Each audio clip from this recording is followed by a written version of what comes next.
the area's most accurate weather forecast with Storm Surge 7 meteorologist Shelley Seitz.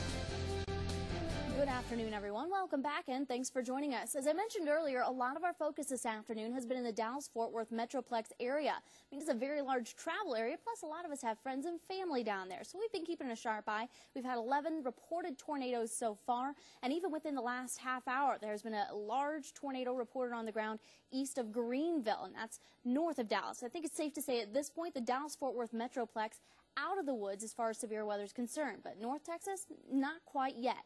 Here, we're dealing with some severe weather of our own. There's a severe thunderstorm warning in effect for Childress County due to potential hail size out of one little storm. Also, some flooding ongoing here in Amarillo. We've had reports of flood on Ross, and so you want to be aware of that. Remember, turn around, don't drown. We haven't had that much rain here for a while, so when it happens, I think it catches folks off guard, but it sure is nice to see the rain. So let's take a look at it with our Adobe Walls Live Max radar, showing those heaviest of rain showers across the eastern parts of the high plains. I believe that severe thunderstorm warning is still in effect, but I wouldn't be surprised if they cancel it soon, as that storm's nearly out of Childress County already.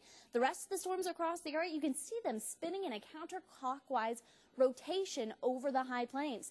That's that upper level storm system. At this point, I'm happy to report I was wrong about the position of the upper level storm system. It came down just a little further south, and that has helped to increase our rain chances across the central portions of the high plains. So not only are we seeing that beneficial rain across the Oklahoma Panhandle and the eastern parts of the Panhandle, we're also seeing it right overhead across the central parts of the high plains. And while we're not expecting a whole lot of severe weather out of these storms, you could see some small hail, much like what we saw in Amarillo earlier, pea to dime size, with some gusty winds as well.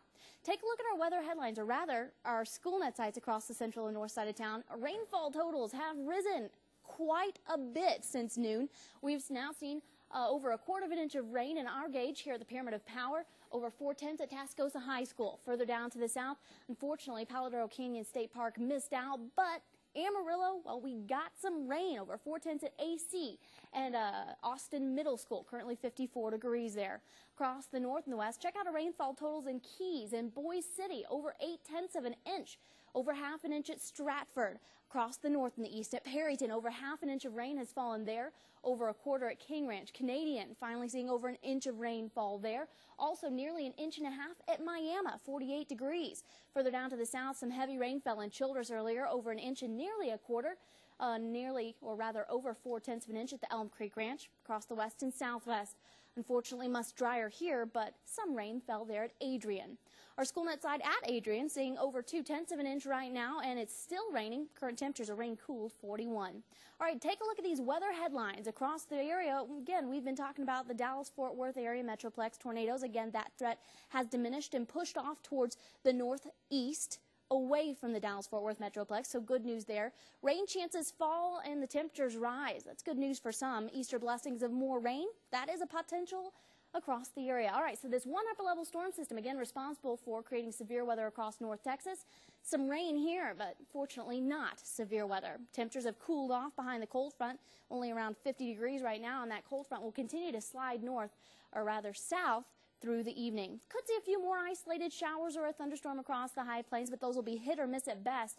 And as we head into the day tomorrow, well, temperatures are going to begin to rise a bit. And temperatures are expected to rise up to 67 tomorrow afternoon. This actually is from yesterday, so I apologize for that. Skies are going to clear out throughout the day, and temperatures are also going to warm up. So we're going to move on to a recap of your forecast for tonight.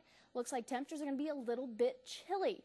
A lot chillier than what we've seen around here as of late, dropping into the 30s right here in Amarillo. 44 your expected low in Childress, and tonight in Clayton looks like temperatures may drop just a hair below freezing, so any rain that you do see fall could have a little bit of snow mixed in with it.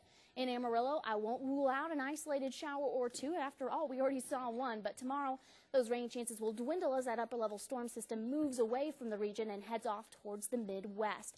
As a result, temperatures will begin to rise a bit, and, well, I'll tell you what, by Good Friday, we're back in the 80s, but another cold front will knock us down just in time for Easter Sunday, and could see that rainy blessing with a few isolated showers or storms cropping up in the afternoon. I wouldn't say your Easter sunrise plans should be rained out necessarily, but you may want to pack an umbrella just in case. Thank you very much. You're welcome very much. All right, we'll be back with a check of today's medical breakthroughs after this.